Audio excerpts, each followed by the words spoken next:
Hello there. Welcome to the Maker Manager Money podcast, a podcast about entrepreneurs, solopreneurs, founders, business owners, and business partnerships, from startups to stay-ups, to inspire entrepreneurs to keep going and future entrepreneurs to just start. My name is Kyle Knowles, and it's Tuesday evening in London, England. My guest this evening is Kerin, founder and director at Scale Digital and pre-seed investor at Kaizen and 59A, all firms headquartered in London, England. Stephen's been doing digital media for a long time, since even before the internet. Stephen, welcome to the podcast. Hi, Kyle. Nice to see you. How are you? Yeah, it's very nice to meet you for the first time face-to-face. I know we've been going back and forth with emails and things, but I'm happy to be here in London at your headquarters for Scale Digital, 54 Poland Street. That's right. And downtown Soho. Yeah, right near the theater district. I passed several theaters coming in this evening. So thank you for being here. Let's go ahead and start off. I gave a very short introduction, but you have a long history of being in media. Why don't you tell us about your entrepreneurial journey? Well, yeah. Well, it's I think the thing that always sticks in my mind when I think about that is that none of it was intended, really. You know, digital media didn't exist when I was at school, so it wasn't something, my daughters asked them what they wanted to do, and they're quite clear. I didn't really. I felt that I wanted to go into business, I think, and when I studied, I started out doing maths, but I didn't really like that, so I went back a year and did politics and business and social administration as a sort of fairly wide-ranging educational journey. And when I came out, I still didn't really know what to do, but I fell into a job that sort of started this journey. And as I was saying to you earlier about online information, and this was what we used to call media in those days, because it was before the internet. And I just got into that game. There was a company called Alcatel, a French company, who were way ahead of their time, and they had these peer-to-peer boxes where you could plug them into the phone line and communicate with people. And these, the things you see on the old 80s films where people are typing and the little green writings flashing away. And we were selling subscriptions into businesses to use this style of communicating. And it was brilliant. I was driving around London, presenting this stuff to businesses, and I loved it.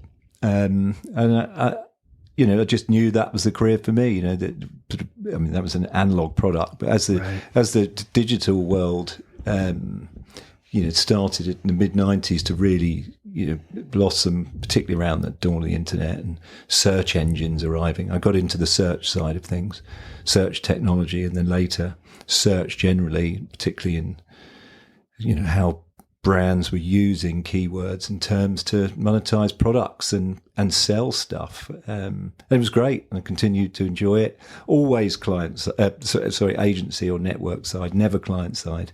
So I've always been selling, never buying. I think that would be there's the one side. Some people are naturally client side or brand side. I was always agency or network side. So I was in search for 10 years, from the mid 90s to the mid 2000s, and then got into what then those days was called affiliate stuff, affiliate around acquisition type activity. So what people these days called CPA and those sorts of things. I don't know if your listeners know much about that, but it's really how brands are able to use advertising and pay out on an acquisition metric. So tracking technology allows brands to see that a sale has been made and pay out a commission on that. I did that for 10 or 12 years. And about 5 or 6 years ago, an opportunity came up to start my own business. The company I was with at the time, a long story for another day, we parted company, and I'd had a sort of decent payout from that. And, I thought to myself, if there was ever a time I was going to be able to properly go it alone, it's now. So I took the plunge. And that takes us the last 6 years. So we've grown the business to, £3.5 million turnover. We're very excited. We've got 17 staff. We've recently opened in Germany.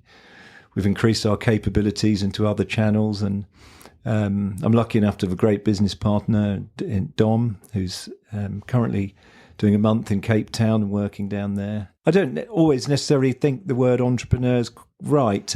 Sometimes possibly think that an entrepreneur might be somebody who's inventing something or building some technology. But I suppose anyone who starts up, like we did, literally with a couple of laptops and thinking to ourselves, right, we better give ourselves a name, literally at the beginning, and that's the sort of start of that entrepreneurial journey. So this is really my first time at being an entrepreneur in scale. So you've been an entrepreneur for 6 years then? Yes, I was involved in one of the businesses some time ago, but I was a junior member of that group. We'd started a company, but it wasn't really an entrepreneurial exercise then. It was different.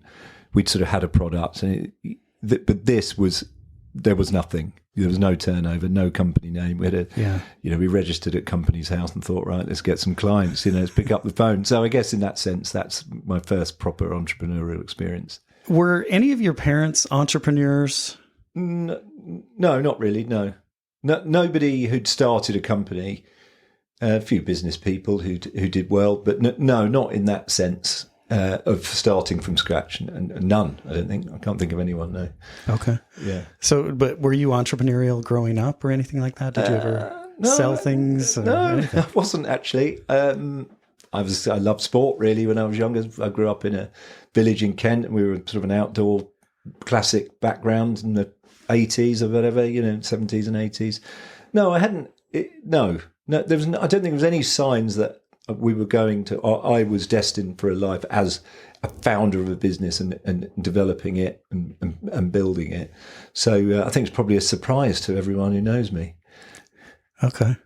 So what was the tipping point when you had the opportunity to go your own way? You talked about a story for another day, but what was the tipping point that made you go, I could do this? It was that, I think. I can do this. I mean, my previous job, I was an MD of an ad network, and we had, I don't know the exact number, 140, 160 staff or something, 5 or 6 offices.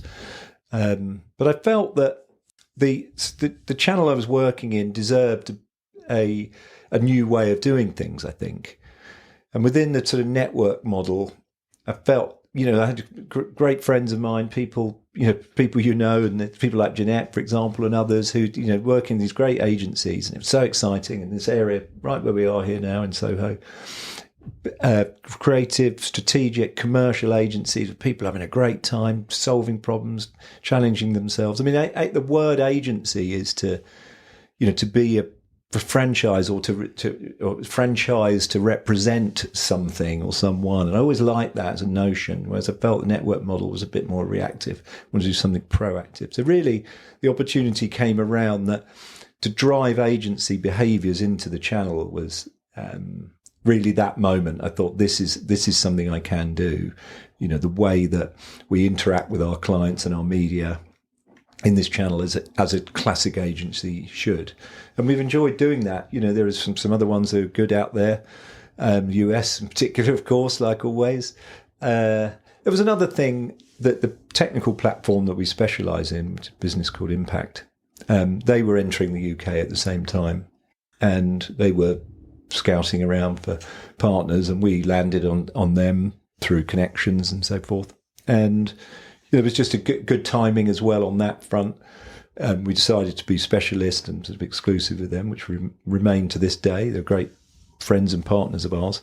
So it was a little bit of synchronicity at that time. I was in the right headspace for it and had a bit of money so that I could sort of pay myself for a period, and the technology platform all coming together. So we thought, right, let's go for it. And it was very exciting. It was a bit like that feeling of being thrown over the edge of the Grand Canyon in a barrel. It's okay, what's going to happen next?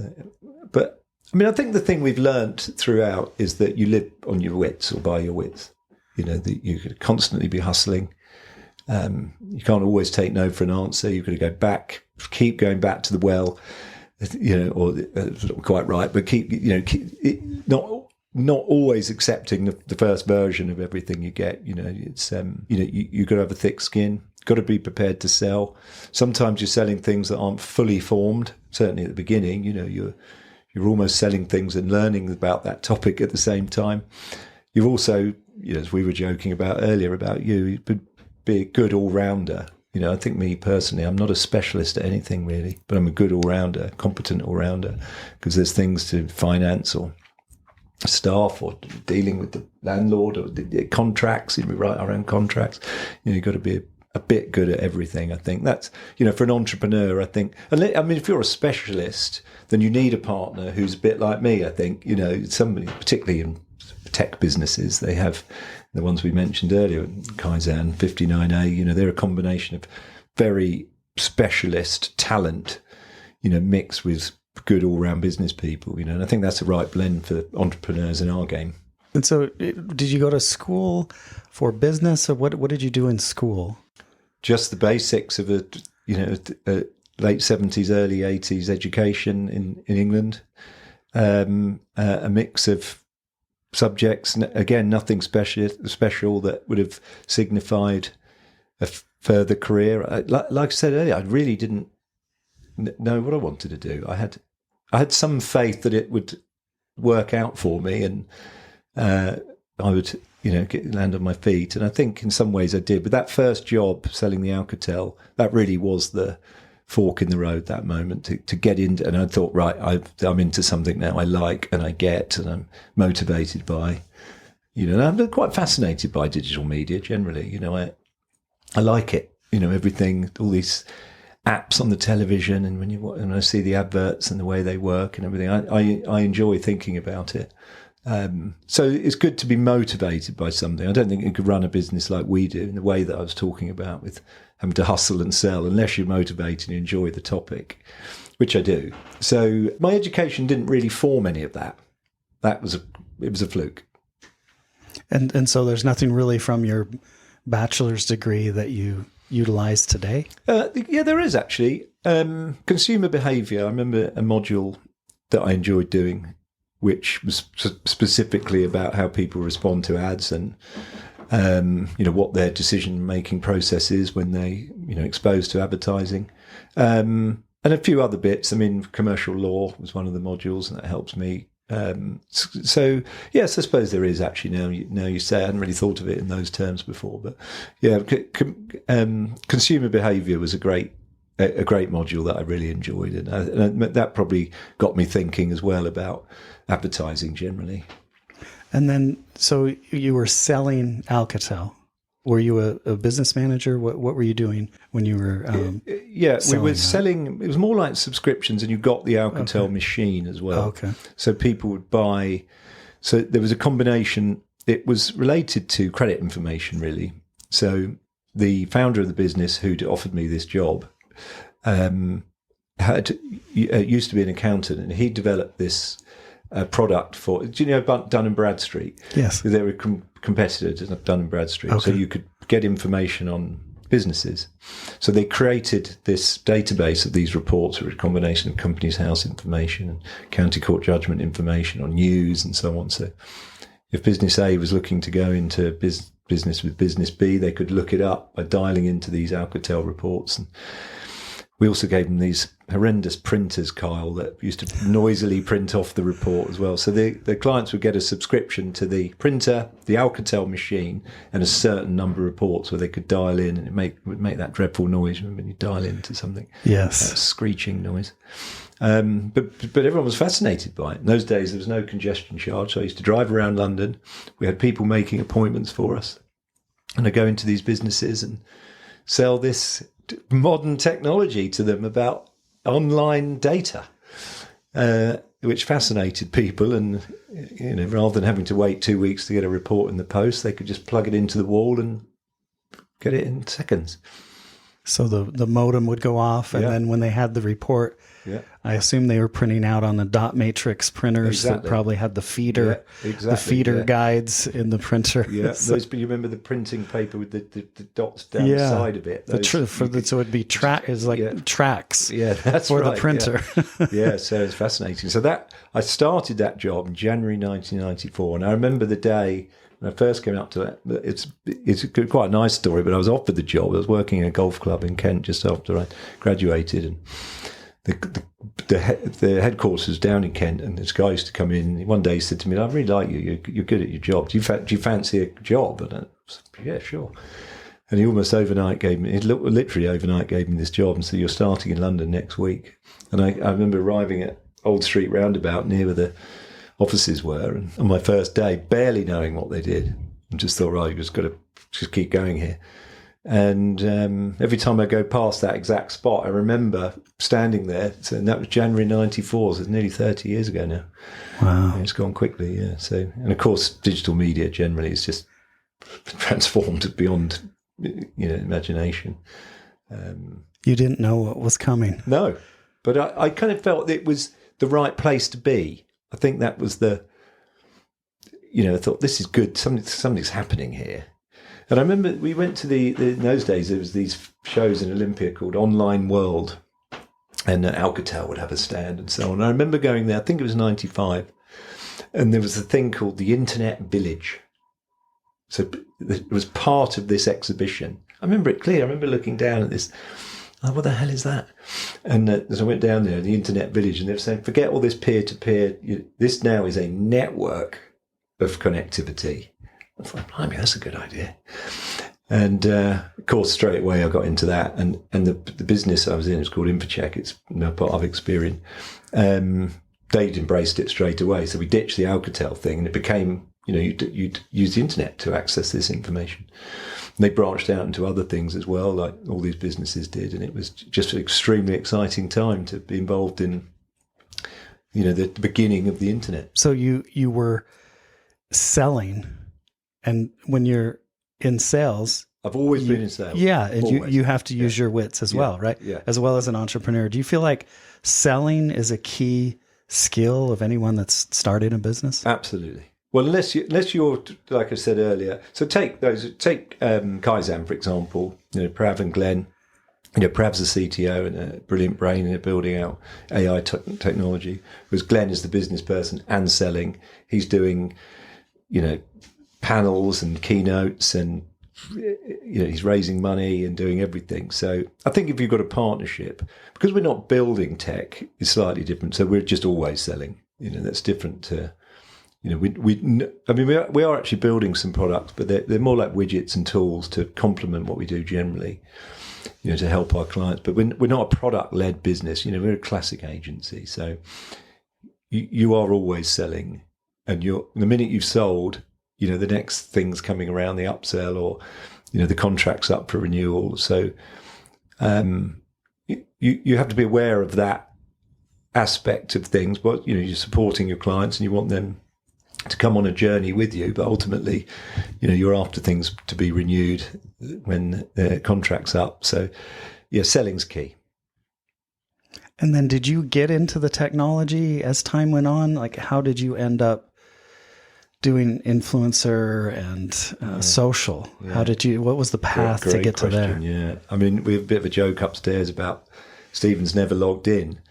And it's only half a joke, really, because I know what the tech does. Like, I'll make an understanding of what the tech does, and it'll synthesize with what we're doing generally, or a particular client type, or an audience type they're trying to reach, or a particular ad metric they're looking to pay out on. And I understand that, but I don't log in and spend 1,000 hours on these platforms, or buying media or trading media. The others do that, but I've got just enough of a grasp to understand what it does. And of course, we're always looking around for new technology. Within mobile, for example, we've got certain partners there. As we built out our capabilities, into mobile, we've had to understand that. Creator and influencer, connected television, and our classic affiliate stuff that we did, and even into Amazon marketplaces, which is something we're looking at for next year. So I think you've got to have a love of the tech and what it does, and then it gives you the ability to sell it. You've got to research something. You've got to know it's good. You've got to know that it can be integrated into, because now there's a very important requirement to make sure everything's integrated. One platform talks to the other. And the verticals are different. So we've got quite a strong emphasis in fintech. And they're quite different to, say, travel and retail in what their requirements are. So it's a bit of a moving target, that whole thing. So, but I think every agency is the same. No 2 days are ever the same. You're busking a bit. You're looking for the next angle and the next client, and you want a client. And it's very important to us to have clients that come with us on the journey. we've been working on a new contract recently and talking about a client covenant. We want them to have a shared understanding of what we're trying to do together. An agency is us, as I said earlier, representing, or franchise to represent them. So we've got to be really clear and understand together about what we're doing out there on their behalf. We're going out and talking to media businesses about running particular types of ads or influencers. Now it's so important with influencers. I mean, who'd have thought that we as people would become the biggest media out there? And these, I mean, my daughters, they don't consume media on the television or barely look up and see an advert on the tube or anything. They consume all their media on social channels, and then that's, so we have to move with that. That's where it is now, so I think there's a ability or an instinct you must have to go with it, and there'll probably be something new next year. Right. It's keeps changing every day almost, it seems like. So how do you make money? What does Scale Digital do for their clients? Well, principally, we generally, I think the name that most people might know us is as a performance agency. So we are paid, or our media owners are paid when things convert. So not just on eyeballs. I mean, there's three key types of advertising: CPM, which is cost per 1,000, M being the Latin mil for 1,000, which is principally a display metric, so just eyeballs, so someone can see an ad. CPC, which is dominated by Google on cost per click, and what we do is CPA, cost per acquisition. So an advertiser will pay out when some event happens. So it could be an install or something. When you install, you register. It's probably happening to you all the time. You don't realise, but when you do something, you buy something, or you click on something, an advertiser somewhere is paying for that, and that's the bit we specialise in. And we, for the most part, charge a commission on what that commission is. We do have fees and retainers with certain clients, but it's all about performance. So a shoe retailer may want to sell 100 pairs of shoes a day.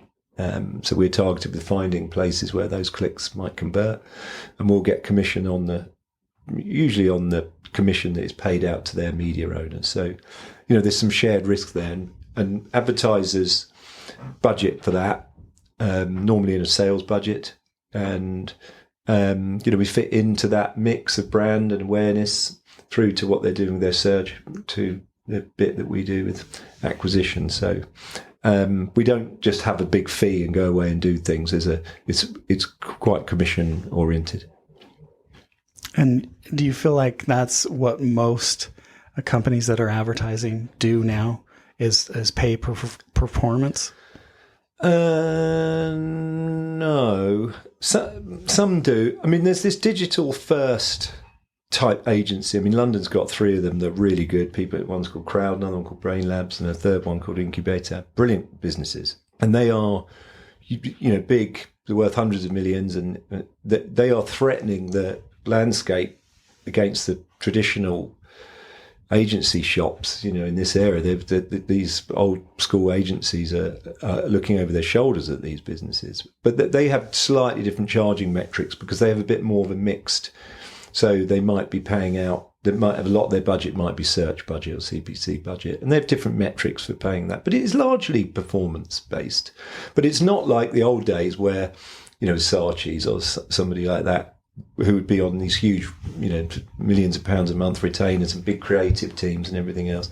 Digital-led agencies do have, the emphasis is on performance and conversion and a ROAS, or return on ad spend. So there is some shared risk, and I think advertisers prefer that.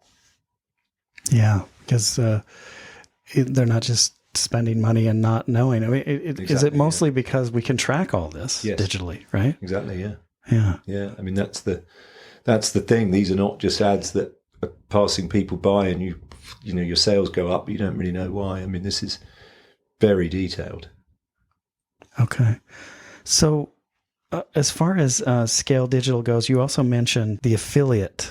Mm-hmm. How does that relate to performance or performance marketing agencies? Well, affiliate was a word that sort of got retired a couple of years ago, but it's bounced back a bit. But really, affiliate is desktop media paid out on a conversion. So if you're looking at a site that's got top 10 mattresses, you're looking for a bed and you go on a site, top 10 mattresses, and you click on one of those and you go through to the retailer and you buy the mattress, that's a classic affiliate journey. And the person or the media owner that had that list of top 10 will get a commission, say somewhere between 5 to 10% of the basket value of that. So if you bought a mattress for £1,000, they might get £50 or £75 commission for sending you to their site to convert. And that would be a classic affiliate journey. But really, affiliate is about that metric, the partnership between the media owner and the advertiser. There's a partnership there because obviously it's in the interest of the media owner that you do convert. So they want to make sure they're sending the right audience with the right intention at the right time, ready to buy. So affiliate, the word is, to affiliate with each other. But it's a nebulous term a little bit because there's other things now. Influencers are increasingly affiliates because the influencers are not just creating awareness about a product, although they still do, but there's trackable links in their post. So again, if they send, they're reviewing a mattress, keep the same example, and you go through and, but they're bouncing on a mattress saying this is great, then there's a increasingly used term partnerships now where it's about a shared media experience between the media owner and the advertiser, and I think that's the affiliates, sort of the first time that was used. It was started by Amazon. Amazon started the first affiliate program in 1990 something, where they realized that their own customers could be good, to a referral system, or anyone who's sending you back to their site is an affiliate.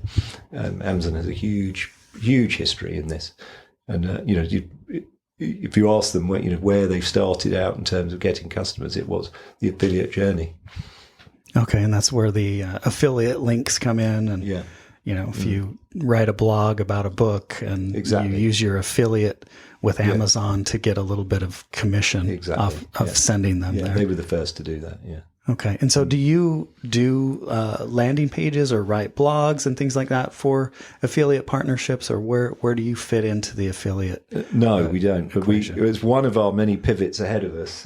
Getting into the media side will be. AI now and the ChatGPT type tools out there enabling advertisers to own a lot of that now. But no, we don't do that. We glue the right media with the advertiser. That's the bottom, the end. The most important thing in the end is finding the right media for our advertisers with the highest converting, best volume audience that lives in that media type. There's loads of other stuff that goes with it because of what we call a lot of hygiene stuff, to do with payments and validating every click and the technology and the plumbing and the reporting and all those things. But fundamentally, what we're about as an agency is getting that media for them at the right price point at the right time with the right ad served to give the highest converting audience.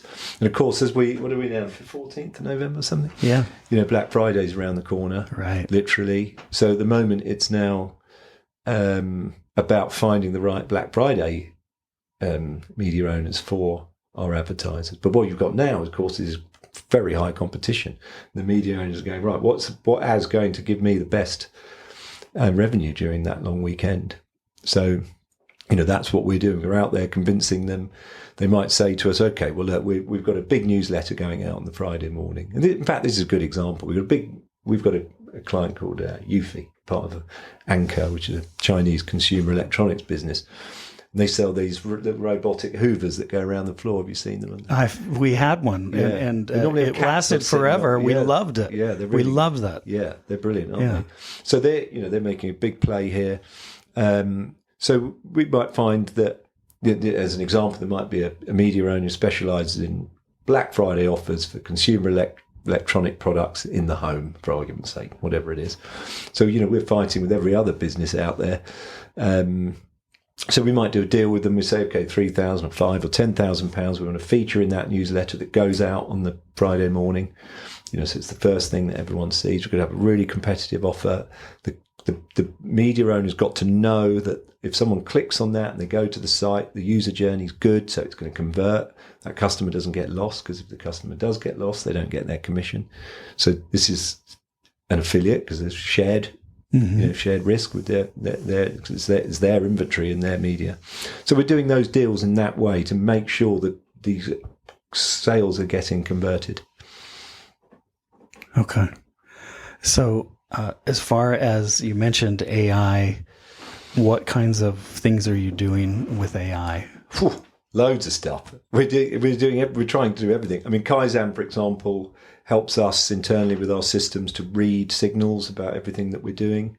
We're partnering with AI businesses who are giving us information about patterns to do with, could be anything to do with the weather, or if there's a sports match on, or something's in the news, what's converting, because it changes people's behaviors.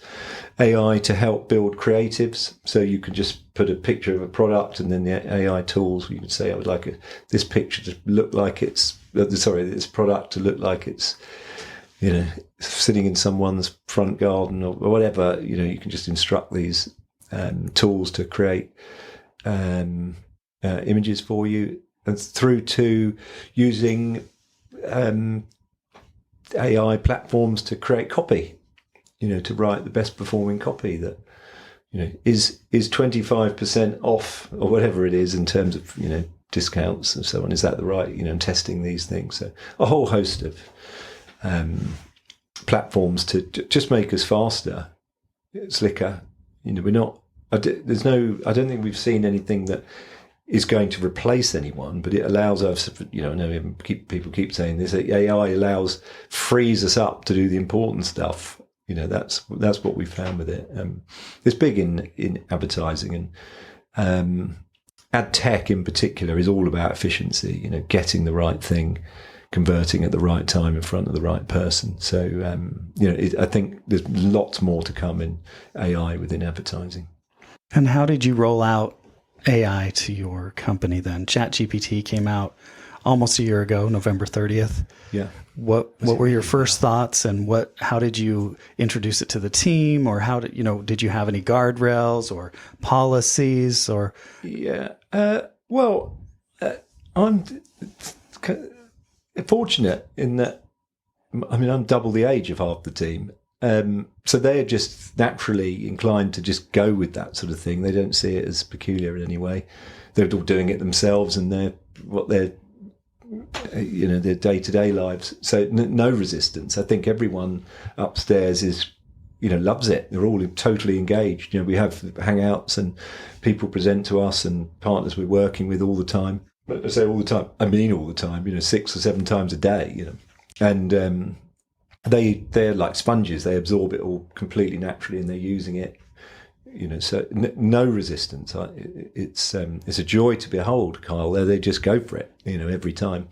And I think also with the working from home sort of explosion, there's benefits as well there, because it assists with certain things. The mundane tasks they can set. Mundane's not quite the right word, but more the sort of routine or the back end stuff that needs to be done. We can set up things. We don't have to have them in here and watching them do it. We know that they can just go and be creative and get on their calls, go and do their deals with their clients, go and get their media, new media, and so on. So no resistance at all, ever.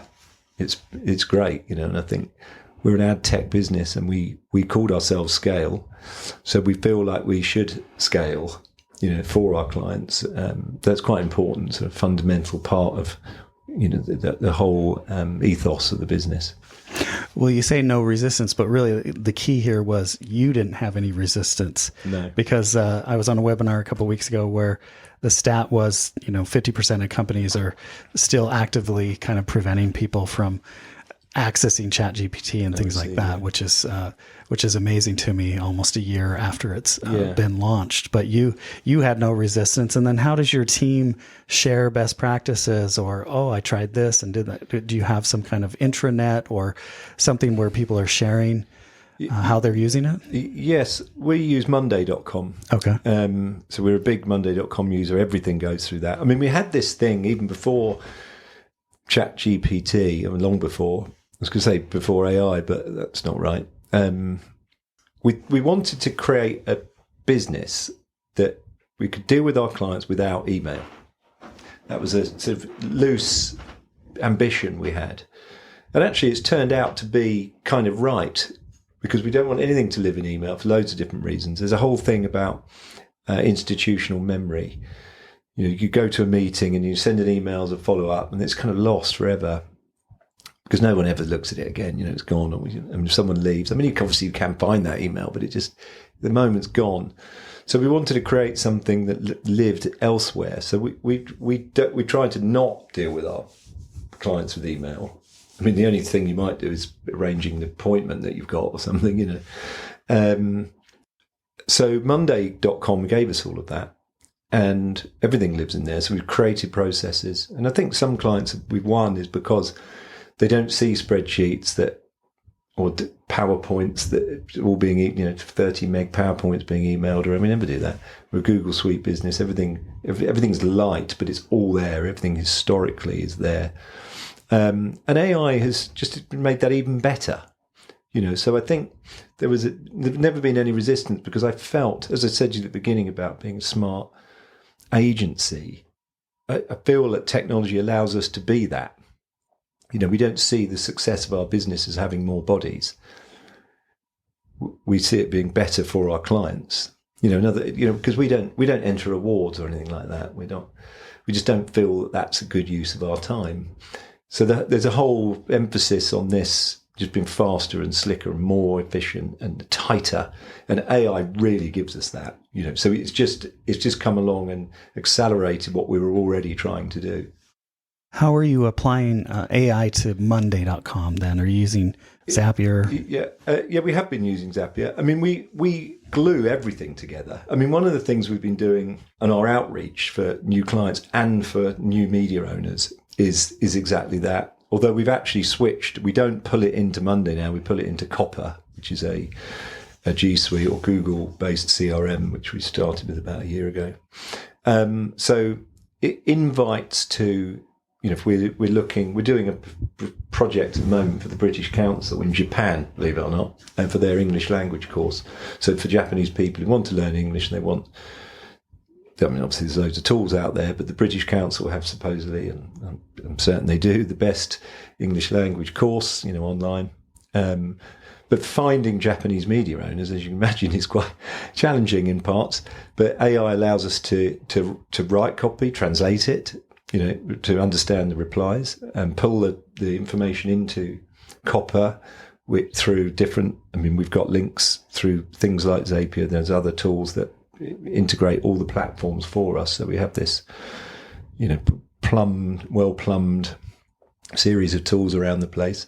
And AI just makes each of those interactions work better. That's the key thing for us, I think, at the moment. And we're not writing ads on behalf of our clients or anything like that. That's not specific. That we recommend media owners or tools that will do that on behalf of the clients to improve the conversion rate, but that's not something we do.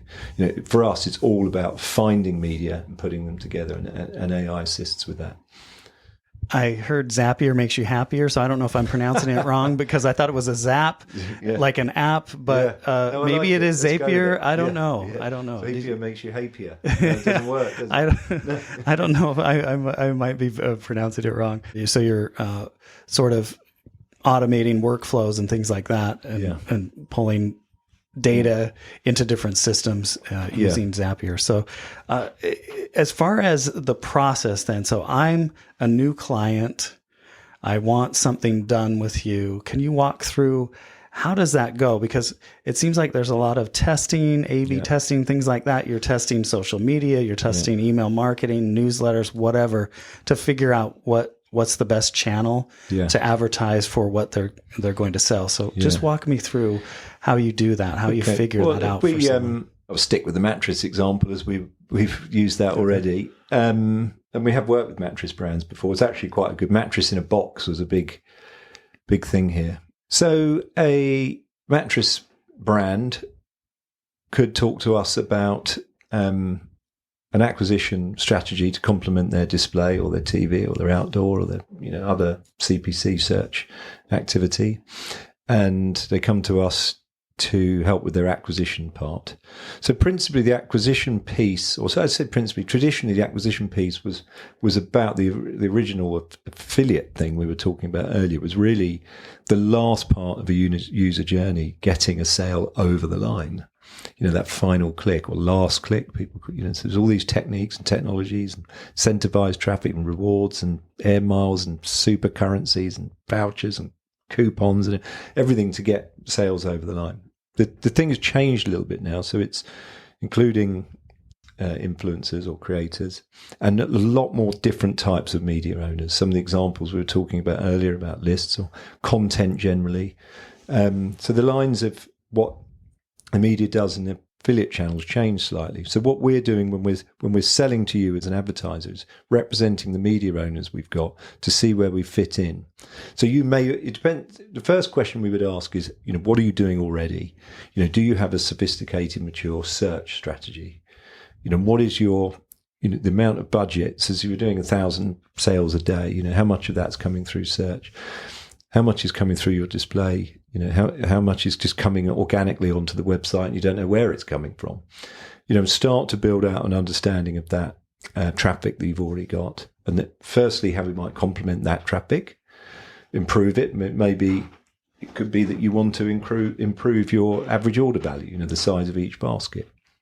Or you may have, all of your audience is in England and you want some traffic in Scotland. I mean, you could have any number of different sorts of problems. Or you might be finding we're getting lots of clicks to the site, but the conversion rate's very poor. Or it could be a combination of these things. Or it could be a new competitor's come in. They're paying a load more commission. It's a really exciting brand. And suddenly our sales have dropped. So we want a competitor-led strategy. We're going after them. You could have 1,000 units of mattresses in a warehouse that you need to sell because you've got a new line coming in that's got a better feel. And you say to us, look, can you get rid of these 1,000 mattresses for us? So there's a whole host of different requirements or a mix of those things that you could come to us with. And then our job is to go away and we benchmark what you're paying against your competitors, start to get an understanding. We call it discovery or auditing your current setup. And we build out these little scenarios. And there could be many of those. Start to say, okay, for this specific strategy, we need to do this. You're going to need to do this setup for the tracking. These are the sorts of commissions you're going to need to pay to achieve these things. We start to do tests on your site to see if someone lands on your site, what are they clicking?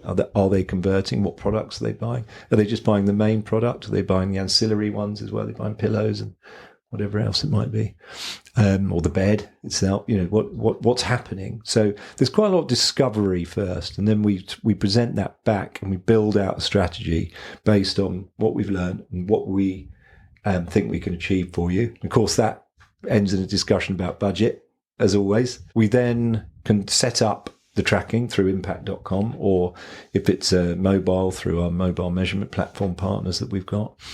In this case, it's likely to be desktop only, but you could buy a mattress through mobile, but I doubt it. And then we go out and start finding the media, go out and start building out a portfolio of media partners for you across all these different affiliate types. It could be content sites or newspaper groups or magazine sites or interior design websites, or it's almost endless. There's never you never get to the end of the internet. And build out a media portfolio and attract and recruit them to start running your program. They then become active, and then we hope they become click active, or click active, and then we want them to become sale active, so they're starting to generate sales for you, and then we start optimizing or trying to get them to become, a high volume provider of new customers for you. So there's a long process from discovery through to strategic recruitment of media, and then of course we've got to keep them there. We don't want them running off to the competition, so we're dealing with the clients all the time, dealing with their queries, uploading new creatives when you've got new ads to share with them, or you've got specific offers that might be around seasonal discounts or, when World Mattress Day or whatever. I mean, the whole thing's just, extraordinary, really. There's so much that goes on. So we're just constantly backwards and forwards between the advertiser and the affiliates, doing these deals all the time, just hoping each day. First thing I do when I log into the platform in the morning, we've got about 60 clients. I sort of look through each one. Wow, they had a good day yesterday. Oh, terrific. Or another one. Oh, blimey, that was a bad day yesterday. I wonder why. So, we'll be in like, why do they have a bad day yesterday? Oh, well, because, their offer ended, or it could be anything, So, we do constantly just crawling all over the whole platform of advertisers and media owners, making sure that, there's lots of sales happening. And so you don't do the creative part? No. Okay. So it's about acquisition. It's about affiliate. Well, most good advertisers have their own creatives, which we use. We use theirs. Yeah. Like I say, some AI partners now who provide them. Some clients have an agency, creative agency partner who we'll deal with. It varies, but no, we're not creative at all. Okay. And how do you see AI playing out going forward at Scale Digital? Well, I think with Impact, they are doing a lot with the process, because there's quite a lot of heavy lifting, and I mentioned this word hygiene earlier. It all sounds great, but actually there's quite a lot of fiddling around to be done in the background. And I think AI is just going to make us better and faster at that. Getting an ad, a creative, onto a platform somewhere and it being A/B tested, and we quickly get a reply to know that, version A converts better than version B, rather than us having to go in and do a report. It comes to us. And things around the environment, I think, because, as I mentioned earlier, but somebody gave me this example once, when it starts raining, you want people to start advertising umbrellas, So that's a bit of a sort of stark example, but it makes the point about, what sorts of ads should be served at any one time. The football's on, so let's set, people are going to be ordering pizzas at half time. Literally AI is going to help us be better at serving the right ads at the right time, because they can understand the environment, So I think that on the advertiser side, increased efficiency, increased processes to allow that efficiency to happen, and our own processes, which, like I said, we've already started with Kaizen and others. Affiliate AI, which is a guy I know called Rob, who's developed this very exciting tech which does a lot of this as well. So I think just faster, better advertising, it will be the key thing, and we're embracing it fully. It's good stuff. And then now you're getting into influencer marketing, so that's like going and getting an advertiser to help you with this acquisition, right? Are you recruiting influencers, or Yes. how does that work? Well, there is a burgeoning sector of the influencer world who tend to be the ones with fewer followers, who are now more willing to operate on a conversion metric. So in years gone by, they'd be given as fixed fee to review that mattress, but there was no accountability. They wouldn't know how many sales it generated. But the technology now allows us to track the number of sales that influencer or creator has generated from that review, exactly the same as a desktop affiliate, exactly the same as that Amazon affiliate in 1997. So they're sharing in the risk. So they're advertising as an influencer now. They're, in their own minds, they're geared towards not just reviewing that product, but getting the viewer to go and buy it as well. So that's the bit that's really exciting now. So influencers and affiliates are emerging. So yes, we go and find those influencers who have a relevant following across their different channels. We work with TikTok, Pinterest, Facebook, all the one, Instagram, everything you'd expect. And LinkedIn's a big one. And find people who've got the right audience that reflects what our advertisers are trying to do. And in fact, they're fast becoming the best. In fact, they probably are now. The best media source out there, because their audience types are so precise. You know exactly when they post something. You know exactly who's seeing it. The measurement or the types of audience that they have following them. So reported in such a granular way.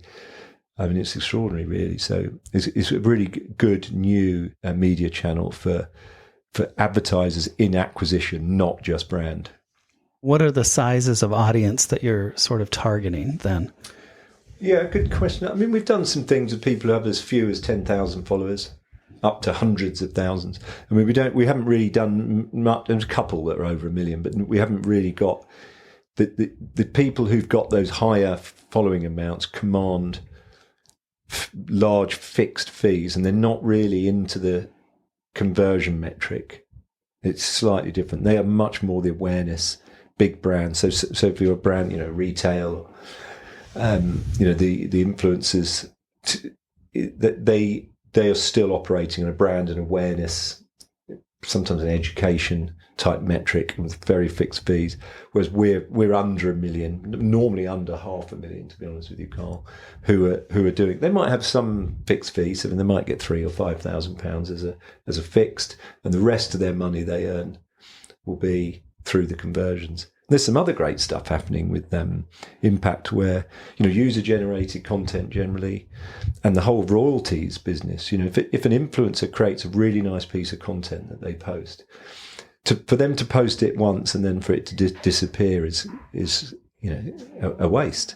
So now there are ways that if somebody creates a nice piece of content, the brand can reuse it and pay a royalty to that influencer. So every time that ad is served, they might earn 1p or something, and a lot of 1p's can be quite a nice little income. So there's the industry's moving now. Influencers, creators generally within our specific acquisition channels really come on.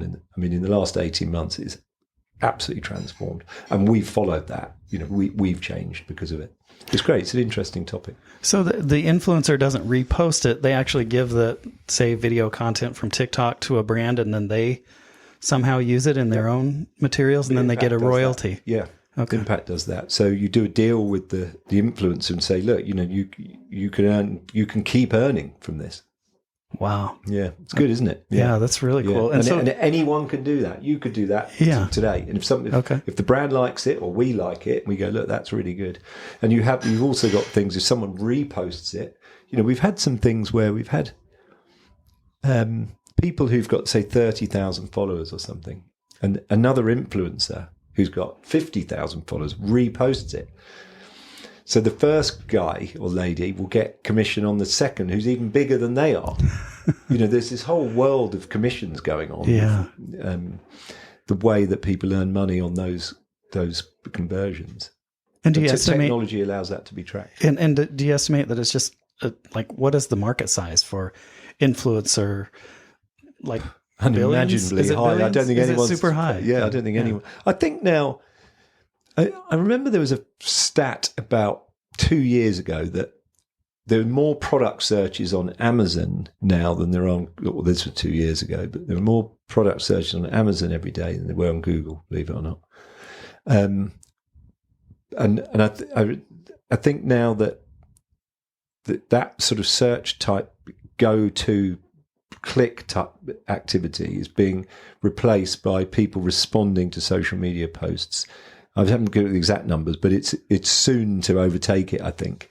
It gives you some idea how big Amazon are anyway. But it's taking over everything. Brands are desperate to work with good influencers who've, there's just something good about a really good post, reviewing a product independently. Conversion rates are fabulous.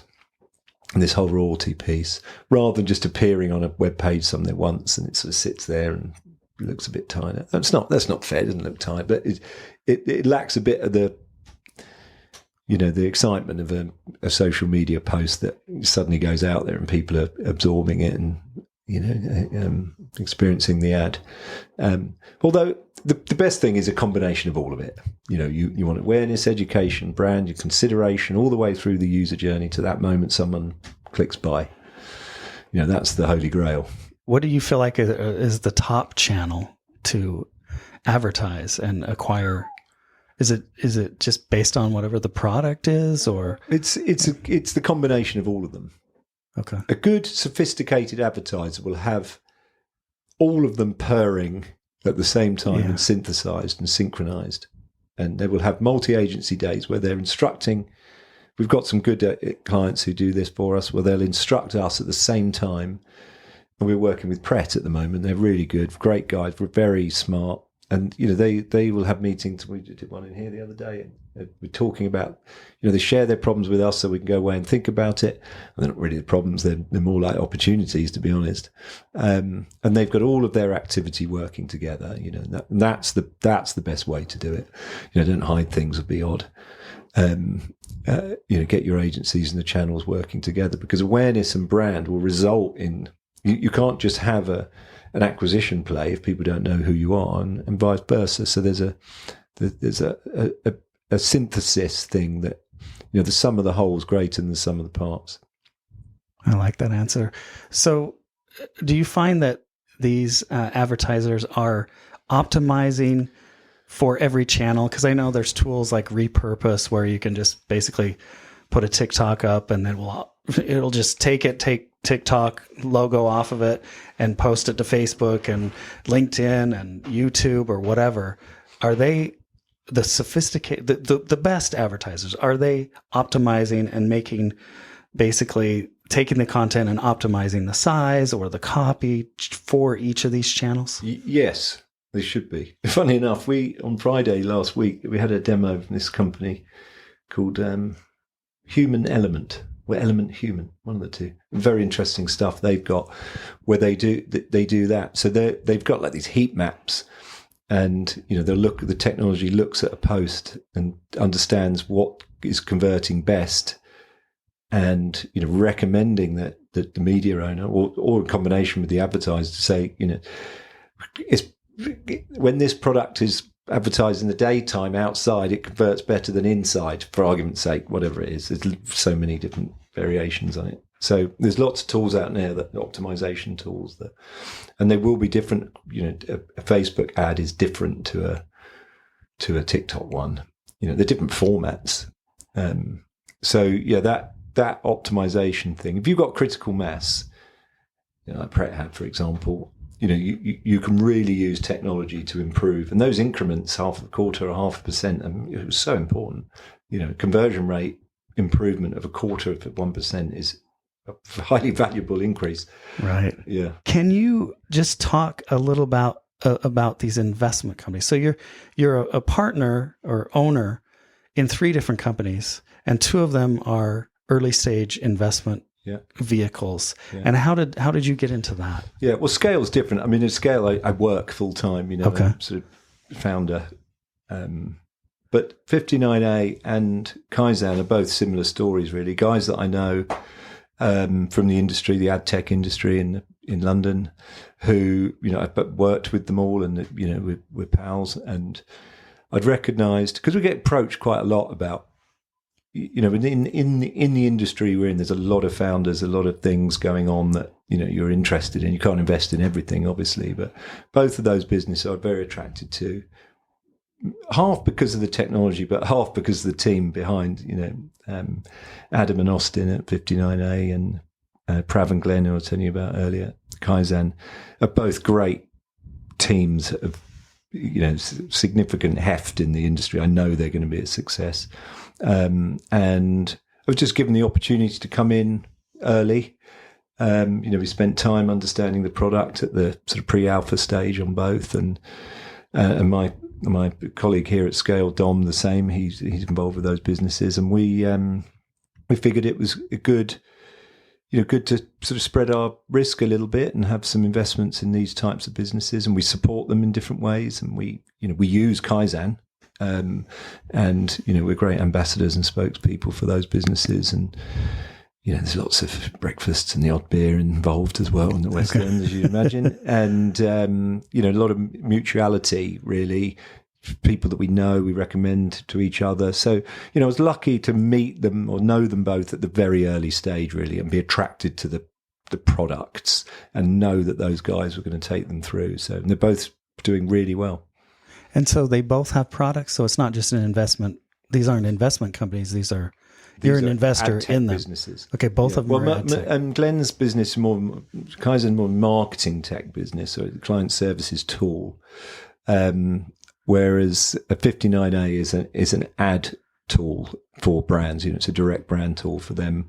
I mean, we'd need another session to explain 59A. Okay. It's a brilliant piece of technology, for very specific targeting and using some incredible data sets that they use to improve performance for advertisers. And they've grown from, when we were at the Impact office a couple of years ago, there's just 2 of them, and I think there's 55 of them now, and they've launched into the US.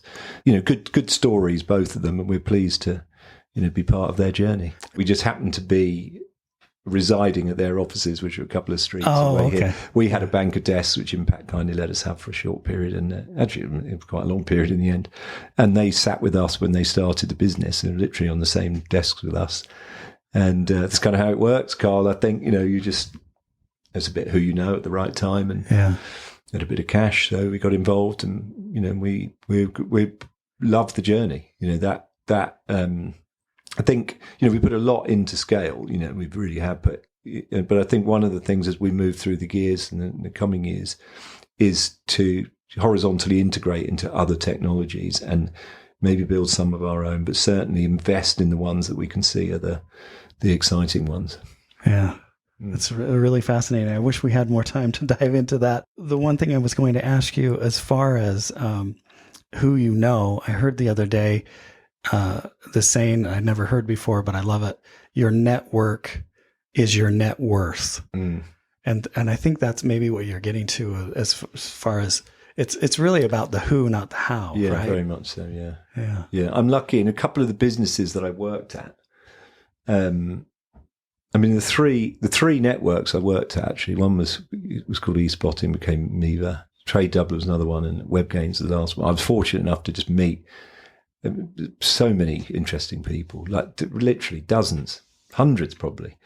And, they're now scattered all over London. They're all MDs and CEOs and founders and things. So the network is important for us.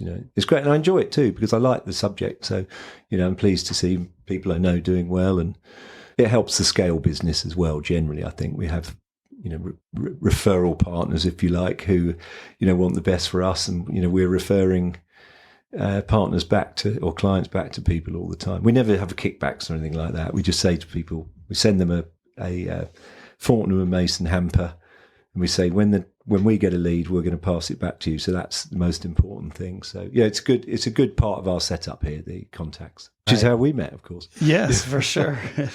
It's crazy how that works. So I do, Stephen, have a lightning round of questions. These are very fast, and then we'll wrap up with just a couple more questions at the end. What's your favorite candy bar? I don't really have a sweet tooth, but I'm going to go with, I like dark chocolate. Marks and Spencer's 70% salted, black salted chocolate I like. Yeah. Awesome. I'm going to get it before I go home. Favorite musical artist? Oh, artist. Goodness me, I can't possibly answer that. I mean, Stones, Beatles, Floyd, Bowie, the classics. I couldn't pick one. I just couldn't do that. Sorry. Okay. Can I have them all? Fair enough. Favorite cereal? Porridge. Mac or PC? PC. Well, I use a Chromebook, actually. Okay. So is that considered Android? I don't know. Yes, it is. It's Android. Yeah, well, it's called a Chrome operating system. You don't see many of them around, but and neither. Chromebook. Nice. And then Google or Microsoft? Google. Dogs or cats? Cats. Phantom or Les Mis? I loved the Les Mis book. It was an amazing read. Les Mis, because the book is just incredible. Yeah. Okay. What's that bit with the priest and the song and the Les Mis? Yeah. Yes. So what's the best piece of business advice anyone's given you? What's the best piece of? Well, Glenn says to me, stop doing the invoicing and do more selling. And he's right. I think that's probably one advice. Oh, gosh. I think of something specific that, I mean, I'm lucky. I get so much all the time. I think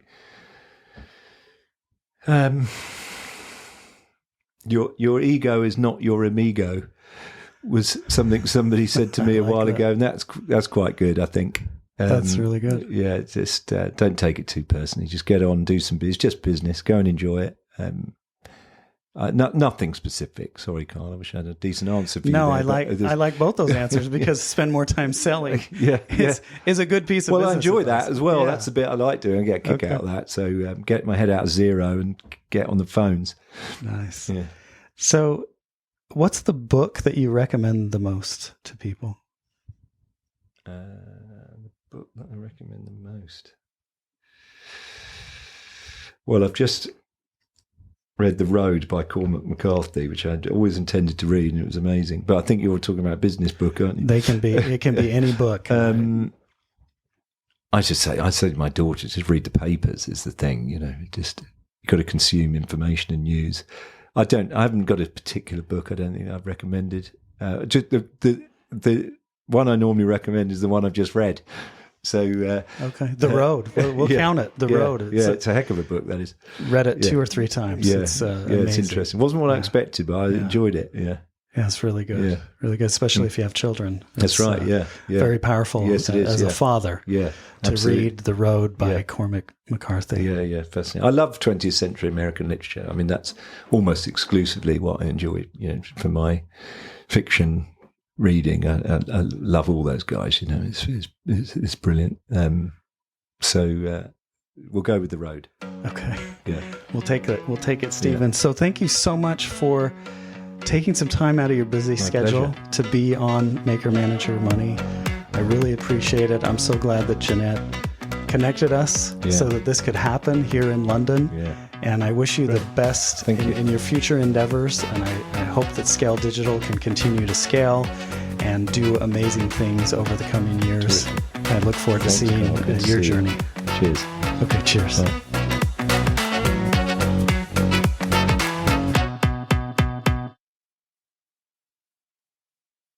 You never get to the end of the internet,